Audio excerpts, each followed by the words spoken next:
Mesdames, Messieurs, bonsoir et merci de préférer la télévision nationale au sommaire de cette édition Journée internationale des droits des femmes, célébrée le 8 mars de chaque année. Cette fête est une journée d'action, de sensibilisation et de mobilisation pour l'égalité entre les hommes et les femmes. Les temps forts dans ce journal. Le droit à la terre pour les femmes aussi, le sujet fait polémique dans nos communautés. Cette discrimination porte atteinte à leur épanouissement. Yomu, distribution de vivres offerts par le président de la République Mamadi Doumbouya aux populations en ce mois de pénitence. Une initiative qui vise à soutenir les fidèles musulmans et chrétiens pendant cette période. C'est tout pour les titres. Une fois encore, bonsoir et bienvenue dans ce journal, journée du 8 mars, les femmes à l'honneur. Cette fête dédiée à la femme trouve ses racines dans les manifestations des femmes pour le suffrage, le pain et la paix, notamment aux États-Unis en 1857 et en Russie en 1917. Les Nations Unies l'officialisent en 1977, plus qu'une simple fête. C'est une journée pour mesurer le chemin parcouru et les inégalités qui persistent en termes de salaire, de violence et d'accès à l'éducation. Une journée de mobilisation internationale donc pour les droits des femmes. En Guinée, des efforts sont consentis dans ce sens par le gouvernement du président Mamadi Doumbouya. Des efforts au niveau du recrutement à la fonction publique et au niveau rural par l'accompagnement des femmes et filles pour leur autonomisation. L'épanouissement de la femme, un passage obligé pour tout développement. Malgré certains obstacles, des femmes brisent les tabous et s'illustrent dans des domaines souvent réservés aux hommes. C'est le cas de Maître Kaïssa Camara. Après ses études de droit, elle intègre le cercle très fermé des noteurs, d'abord en tant que stagiaire puis tutélaire. Après donc sa prestation de serment, elle se distingue par son sérieux et sa passion pour le métier. Très vite, elle se fait remarquer par son engagement. Cette mère de famille ne s'est pas limitée là. Elle a continué à se former au Canada, puis en France pour plus de performances, comme pour dire qu'être femme n'est pas une barrière en soi. Aujourd'hui, elle est la présidente des notaires de Guinée. Thierno Younoussaba. La République de Guinée, à l'instar des autres États membres de l'Organisation des Nations Unies, commémorera la Journée internationale des droits des femmes, célébrée chaque année le 8 mars. Notaire respecté, Maître Kaïssa Camara s'est imposé au fil des années comme une référence dans sa profession. Dans un univers longtemps dominé par les hommes, elle incarne aujourd'hui la réussite et la persévérance. Grâce à son dynamisme et à sa maîtrise du droit, elle a su bâtir une solide réputation et bénéficie de la confiance de ses pairs. J'aime bien rester dans les instances de décision et j'aime m'impliquer dans les activités. Donc, c'était déjà avec Maître Fatoumata Yari, présidente à l'époque, et ensuite est venu Maître Sissavané. J'étais sa secrétaire générale et j'ai fait un cumul de postes de trésorerie. Et après, il y a Maître Kandé Omar qui est venu aussi, j'étais sa secrétaire générale. Donc, je n'ai eu aucune difficulté à me présenter parce que déjà, les notaires étaient unanimes des actions que je posais lorsque j'occupais ces postes stratégiques. Titularisée depuis une dizaine d'années, cette mère de famille parvient à concilier avec brio responsabilité professionnelle et vie de foyer. Malgré les exigences du quotidien, Maître Kaïssa Camara porte haut la voix du notariat et son parcours inspire aujourd'hui de nombreux jeunes dans ce milieu. Je suis en train de travailler sur la loi notariale qui date de 1993. Nous sommes sur cette réforme, sur le tarif qui ne reflète pas nos réalités et du règlement intérieur qui doit être aussi conforme à nos réalités d'aujourd'hui. Donc, je m'appesantis aussi sur la formation des collaborateurs et la formation continue des notaires. Il y a la vulgarisation du notariat auprès des usagers. À l'occasion de la célébration de la Journée internationale des droits des femmes, son engagement résonne comme un message fort. Avec détermination et compétence, il est possible de briser les barrières et d'atteindre ses ambitions. C'est un encouragement aussi pour montrer aux femmes que oui, il y a une date qui vous est dédiée, un jour qui vous est carrément dédié au niveau mondial, afin de vous rappeler vos droits, afin de vous faire savoir que vous avez des droits et que vous n'avez pas à hésiter à vous tailler des places. Un rêve que la notaire nourrit depuis l'enfance, inspiré par son père, feu Maître Sidram Camara, éminent avocat guinéen. Soutenu également par son époux, Maître Kaïssa Camara a su tracer son chemin et s'impose désormais comme un modèle de persévérance pour la nouvelle génération. Parlant des droits de cette couche, l'on s'interroge si la femme n'a-t-elle pas des droits à la terre. Dans certaines communautés, la réponse c'est non. Sur le sujet, une de nos équipes a interrogé plusieurs acteurs de la société. Les avis divergent. La situation est justifiée par le respect de la tradition et des coutumes. C'est un sujet en lien avec la célébration des droits des femmes. Alpha Isiagaba, Mariam Siré Diané. En Guinée, dans certaines communautés, les femmes n'ont toujours pas accès à la propriété foncière. Une réalité qui contraste pourtant avec les dispositions légales en vigueur. Selon la constitution guinéenne, l'homme et la femme disposent des mêmes droits et des mêmes devoirs, sans aucune distinction. Sur la question foncière, la loi reconnaît donc à la femme les mêmes droits qu'à l'homme. Je ne peux pas comprendre que l'on puisse penser, au regard de ces textes, que la femme ne puisse pas avoir droit au foncier. Ceux qui pensent ainsi, à mon avis, font l'interprétation peut-être de la coutume ancestrale. Sinon, la femme a les mêmes droits en termes de propriété que l'homme. Le code foncier domanial de notre pays est également très objectif là-dessus. Quand vous prenez l'article 39 du code foncier domanial, il ne fait pas de distinction. Il dit est propriétaire. Toute personne, voilà, détenteur d'un titre foncier.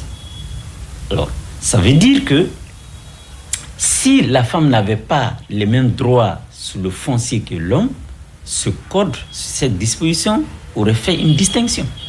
Donc, la femme et l'homme ont les mêmes droits. Pour approfondir la question, nous sommes allés à la rencontre des responsables religieux. Tout comme la Constitution considérée comme la loi fondamentale de l'État, l'islam apporte également des éclaircissements sur cette problématique. Ce cas précis n'a aucun rapport avec l'islam. L'islam est clair et très précis, est une religion très logique qui se base sur la logique. L'islam est un programme flexible. L'islam n'est pas un programme dur qui donne des textes inchangeables. Il faut donc ici, pour revenir à votre question, il faut signaler que ça n'a aucun rapport avec l'islam. La femme a le droit complet, a tout le droit d'acquérir ce genre de biens et d'autres aussi, si c'est licite. Dans certaines familles guinéennes, l'idée selon laquelle la femme n'aurait pas droit à la terre demeure ancrée dans les pratiques. Une situation souvent justifiée par le respect des traditions et des coutumes. Dans le régime traditionnel, la femme n'a pas droit à l'héritage portant sur la terre. Régime traditionnel. Mais ce régime traditionnel, il y a également le droit religieux. L'islam donne une part à la femme, la moitié de ce que l'homme doit avoir dans tout l'héritage, y compris la terre. Mais malheureusement, dans la pratique, c'est le droit coutumier qui prime. Et sur le droit, dans le cas du droit moderne, l'homme est égal à la femme sans distinction. Aujourd'hui, en résumé, pour moi, pour éviter et faciliter l'accès des femmes, surtout au domaine régi sous le régime traditionnel, le législateur est amené à codifier le droit traditionnel, à perfectionner, afin que ce droit traditionnel puisse être facilement appliqué dans l'intérêt de tout le monde. La célébration du 8 mars, Journée internationale des droits des femmes, constitue ainsi une occasion pour la jeune féminine de rappeler l'importance du respect de ses droits À cette occasion, les décideurs et les pouvoirs publics sont interpellés afin d'améliorer les conditions de vie des femmes et de garantir l'application effective des lois à leur faveur. Passons au domaine académique. À l'université Gamal Abdel Nasser de Conakry, la doctorante Mawa Bangoura a brillamment soutenu sa thèse de doctorat portant sur la migration de la télévision analogique vers la télévision numérique en République de Guinée. Pour cette étape de son parcours scientifique, parents, amis et collaborateurs se sont mobilisés afin de lui témoigner leur soutien. Reportage Fatoumata Batouli Diallo. C'est un moment rare dans le parcours académique d'une jeune femme de son âge. Dans son travail de recherche, la doctorante s'est intéressée aux conditions optimales permettant à la Guinée de réussir la transition vers la télévision numérique. Une mutation technologique qui représente aujourd'hui un enjeu majeur pour le développement du secteur audiovisuel. Comme la Guinée a 4 réseaux naturels, on a jugé nécessaire chaque réseau naturel d'utiliser 2 sites. Donc, avec les 2 sites, là, par exemple, on a pris la Basse-Guinée, site pilote qui est le mont Kakoulima. On a fait l'essai, première expérience, avec émetteur de 500 watts et 8 antennes. Avec cet essai, donc, c'est là que la partie de la Basse-Guinée est quand même optimale. On a jugé nécessaire aussi d'utiliser les 4 coins de la Guinée. Chaque coin, 2 sites, donc 2 fois 4, 8. Avec 8 sites implantés, la Guinée sera totalement couverte par le réseau. À travers cette étude, Mahawa Bangoura a la trentaine révolue, met en lumière plusieurs défis liés notamment aux infrastructures techniques, au cadre réglementaire et à l'accessibilité des équipements pour les populations. Elle pose également des pistes de solutions afin d'accompagner efficacement ce processus de modernisation. La candidate a démontré, ou la désormais docteur Mahawa Bangoura, elle a démontré les conditions optimales de cette migration en insistant sur les avantages. De par l'exposé, j'ai compris que 8 sites sont retenus sur des points culminants par endroit dans le pays pour la diffusion et la réception des signaux. Normalement, dans nos universités, on ne doit pas y enseigner si on n'a pas le diplôme de doctorat. Et après, il y a la promotion en grade académique qui doit suivre. Donc, autre chose aussi, que le pays même peut bénéficier des résultats de ces thèses. Après 4 années de recherche et d'analyse, la candidate a brillamment défendu ses travaux devant le jury, franchissant ainsi une étape importante dans sa carrière académique. Cette présentation marque ainsi l'aboutissement d'un parcours doctoral pour Mahawa Bangoura.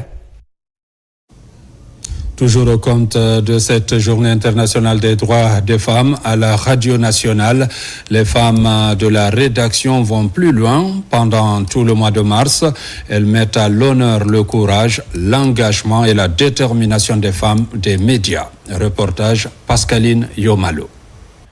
Chaque 8 mars, le monde célèbre la journée internationale des droits des femmes. À la radio nationale, la mobilisation commence bien avant cette date symbolique. Depuis 2025, les femmes de la salle de rédaction ont choisi de s'engager activement tout au long du mois de mars. À travers leur travail, leur détermination et leur sens des responsabilités, elles entendent contribuer davantage au développement de la nation. L'initiative de vouloir tenir tout le mois est venue l'année dernière, c'est la 2e édition. Nous étions en conseil de rédaction et chef Mamadou Baptiste Bangoura, lorsqu'on l'a dit qu'on présentait toutes les éditions le 8 mars comme d'habitude, il nous a répondu en disant que vous allez faire le 8 mars, pourquoi vous ne prenez pas tout le mois ou bien vous êtes incapable de le faire. À ça nous a titillé. On s'est dit que maintenant, au lieu de faire les éditions, de présenter, de réaliser, de faire des reportages seulement le 8 mars, nous allons le faire durant tout le mois. Forte d'une première expérience jugée positive, l'équipe féminine de la rédaction ne compte pas s'arrêter là. Malgré les difficultés rencontrées, ces professionnels des médias affichent leur volonté de redoubler d'efforts et de poursuivre l'initiative. C'est de reconnaître qu'on a pu tenir bon et ça a marché. On va se donner main dans la main pour que cette initiative soit pérenne. Pour cette 2e édition en 2026, la rédaction du journal La Parlée se prépare à marquer pleinement le mois dédié aux femmes. Sous l'œil attentif de leur doyenne, la nouvelle génération est appelée à maintenir cet élan et à assurer la relève. Tout travail que tu entreprends, pour le début, il y a toujours des difficultés. Mais quand tu t'y attaches, tu t'y mets, tu finiras par voir le bout du tunnel. Donc je demande aux filles d'attacher les ceintures, de se mettre au travail, de faire de leur travail leur priorité. En attendant un appui et un accompagnement de la direction générale ainsi que de leur ministère tutelle, ces femmes réaffirment leur engagement. À travers les médias, elles entendent continuer à porter la voix des femmes et contribuer au développement socio-économique du pays. En Guinée, comme ailleurs dans le monde, la Journée internationale des droits des femmes est l'occasion de mettre en lumière les défis et les progrès réalisés pour les femmes.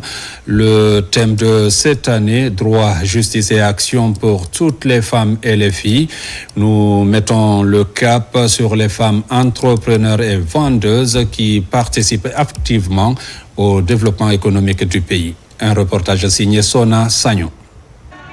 À l'occasion de la Journée internationale des droits des femmes, célébrée cette année autour du thème droit, justice et action pour toutes les femmes et les filles, lumière sur ces femmes qui font de leur courage un véritable moteur de développement.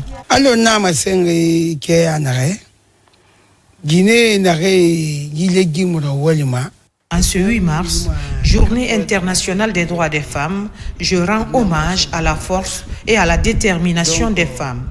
Je salue également les réformes et les actions engagées par le gouvernement en faveur de l'autonomisation des femmes et des filles et de l'amélioration de leurs conditions de vie.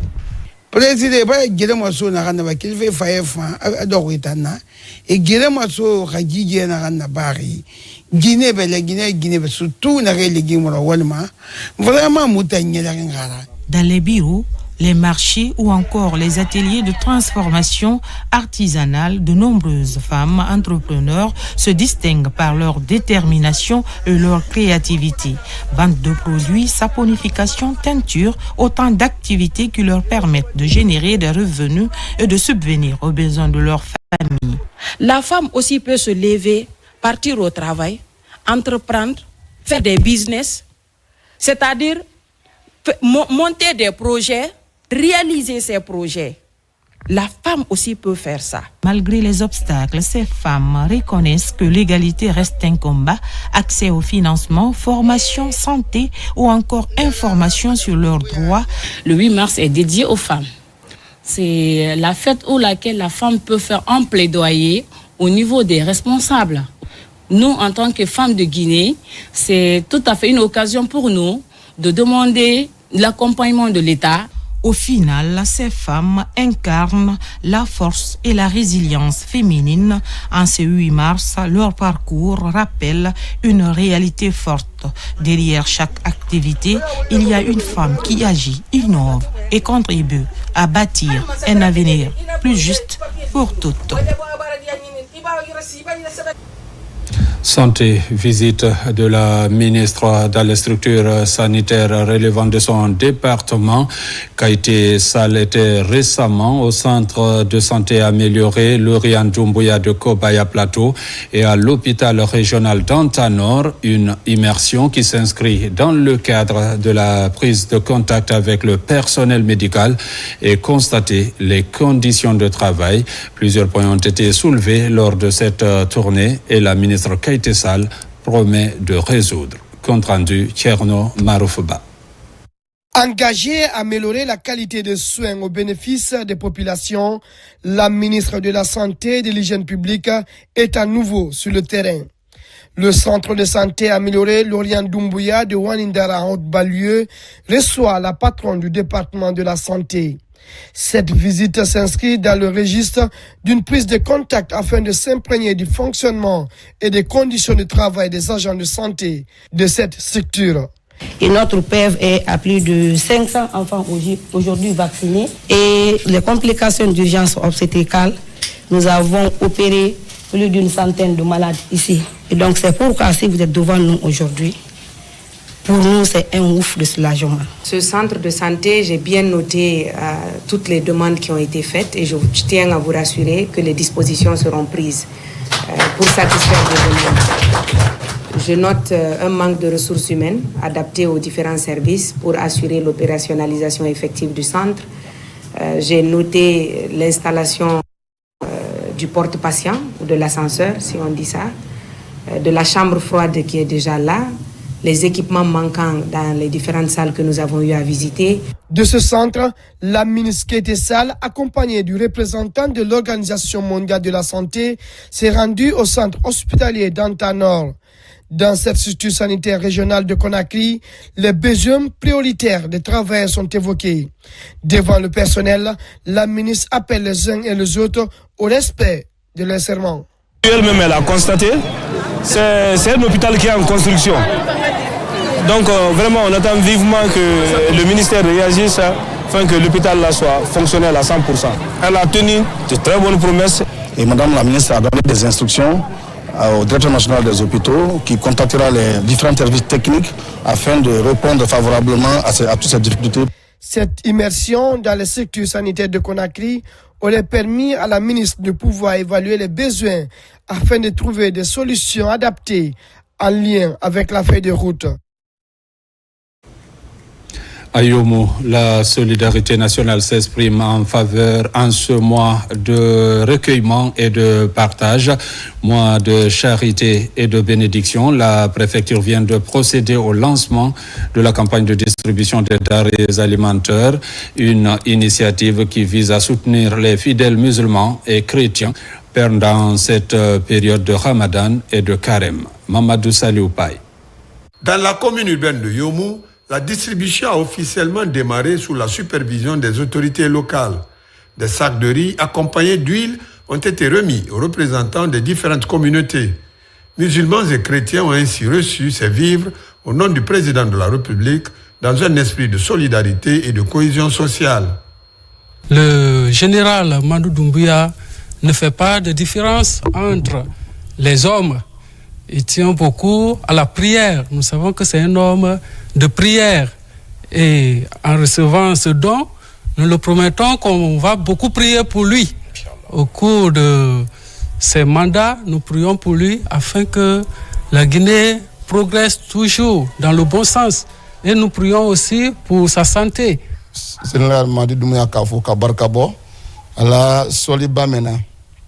Avec Niki Miri Yomu ni Conakry Makajan Kosebe, a fana mbili Miri Yomu kabela de nima abra ko shambale ke anye Yomu ya ansawani mbale a fana mba menkela amabrano kamo soro nimo yakili wati bela de na ne ka naka doke ijirma ko lewdi ana barka bola ka do kanye kala de ka farulo kene alamokera ka lodiama ka fo alamokera ka julu yerma ka nyindi alamokera. À travers cette initiative présidentielle, les autorités entendent accompagner les fidèles dans l'observance de leurs pratiques religieuses tout en renforçant les valeurs de solidarité et d'unité nationale. C'est d'abord remercier Monsieur le Président de la République, le général Mammadou Doumbouya, pour l'acte qu'il a fait pour non seulement pour ce mois de carême, mois de pénitence, le don qu'il a fait. Vraiment, on ne fait que remercier Monsieur le Président de la République. Yomo, c'est la préfecture la plus loin de Conakry. Mais vraiment, on a su que Monsieur le Président pense à Yomo. La distribution de ces denrées alimentaires se poursuivra dans les prochains jours à travers les différentes localités de la préfecture de Yomo afin de permettre aux populations de vivre ce mois spirituel dans un esprit de sérénité. Mesdames, Messieurs, c'est la fin de cette édition. Merci de votre aimable attention et bonne suite de programme sur la RTG.